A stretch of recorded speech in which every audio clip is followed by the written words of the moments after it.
Mind Wings Audio presents Eathed, A Dragon's Tale by Troy Lee Henderson, read by William Dufresne. Eathed dragged his heavy claws over the loose rubble at the top of the ridge. From his high perch he paused for a moment to sample the summer breeze and survey the surrounding countryside. Though ancient, his eyes still were as keen as an eagle's. He liked what he saw, a lonely land of crags and woods, tarns and streams. Surely somewhere ahead there was an isolated cave where he could hole up in peace and solitude and quietly die. Although he was bone-tired, he didn't take time to rest. Instead, he eased his way down the side of the ridge and pressed resolutely onward through the hills. Eathed was old. Very old, even for a dragon, older than the dark and stately forests through which he passed, but not quite so old as the hills upon which they clung. He was one of the last of a vanishing breed, pushed to the edge of oblivion by an upstart, a new race who called themselves man. Eathed himself had fought many a battle against metal-clad members of this race. However, there never had been a knight brave enough or strong enough or cunning enough to destroy Eathed. Many died trying, but the best any knight could do was to drive Eathed away, forcing him to find a new home somewhere else. But now his strength was gone. He had long since given up flying. His wings were too weak and ragged. He rarely breathed fire, and often managed only to produce clouds of black, sooty smoke. And he had developed a nagging, hacking cough. No longer able to procure food efficiently, he had lost a considerable amount of weight, and he had recently begun losing scales, which is always a bad sign for a dragon.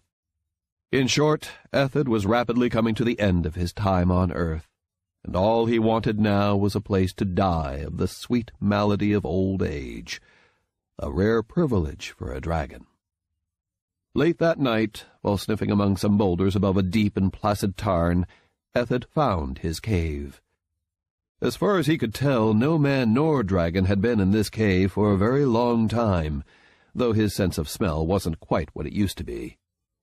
He crept into the entrance of the cave to get a better whiff of the scent, then took a deep breath. The strain on his lungs was too much. He exploded in a fit of coughing and wheezing, spewing soot out all over the interior of the cave.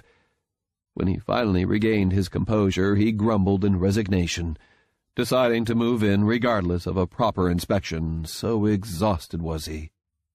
Had he examined the walls more closely, he might have noticed some crude writing and etching on their surfaces. This cave was not as isolated as he had hoped. He moved wearily on down the passage, and after a fairly short distance, the cave opened up into a lofty and remarkably dry cavern. Eathed found an agreeable patch of gravel where he laid down and curled himself up.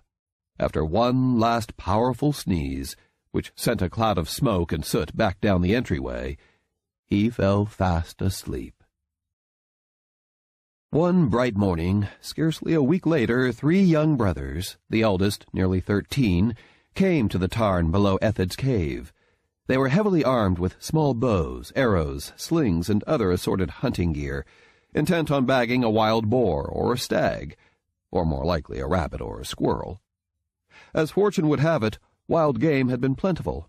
However, their marksmanship still left much to be desired, as they had yet to bag so much as a mouse. Parched from their wandering, they walked down to the water's edge, and each took a long draught. "I'm getting tired," Edwin said, at 8 years old, the youngest, wiping the water from his face. "Let's go home." "No, not yet," Simon said, the eldest at 13, carefully studying the land around the tarn.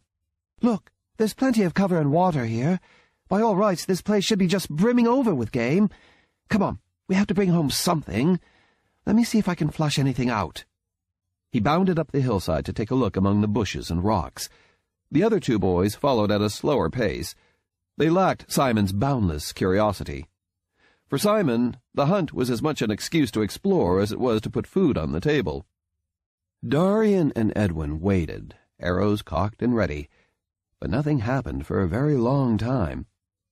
Edwin's interest evaporated, and he began kicking rocks.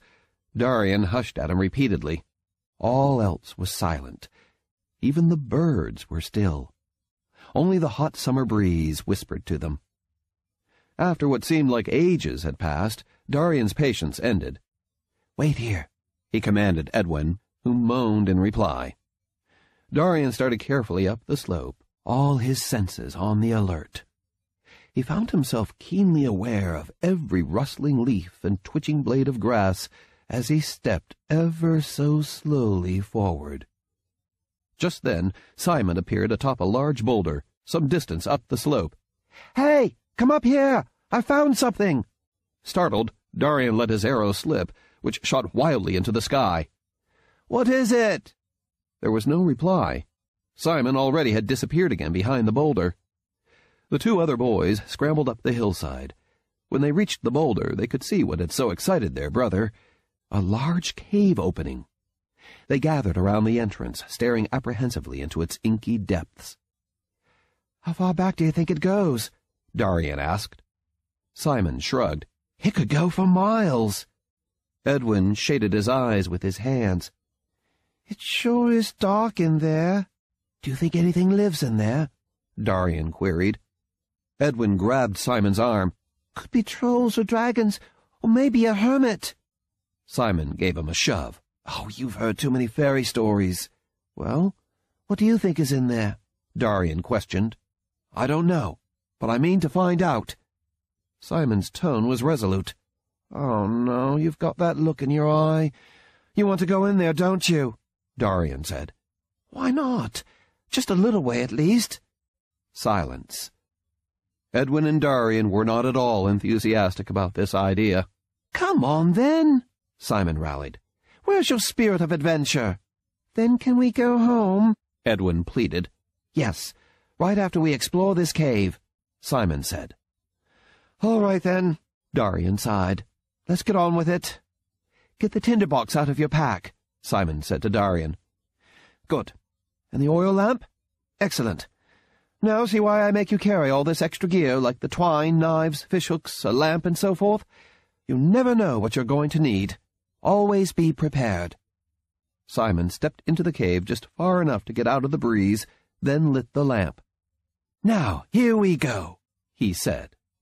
With the feeble boost of courage their little light provided, they set off down the passage.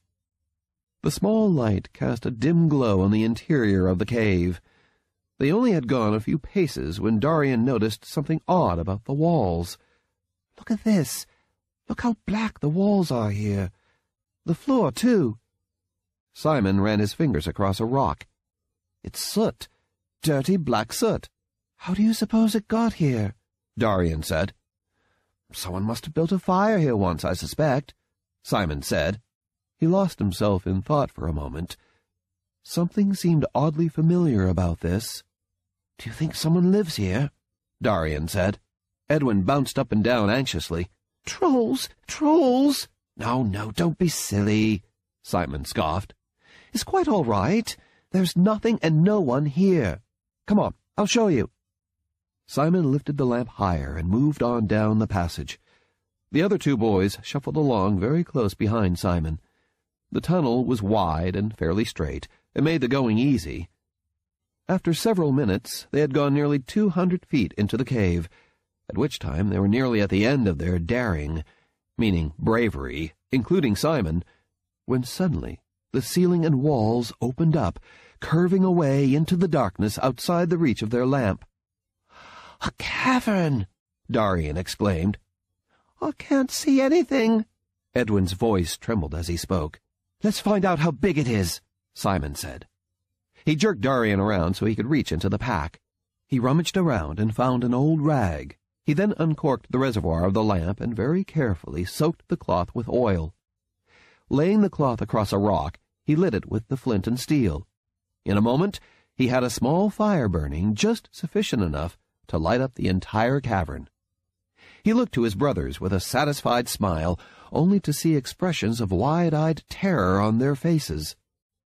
He turned to follow their gaze, and felt the same shock of horror as his eyes rested upon a dragon.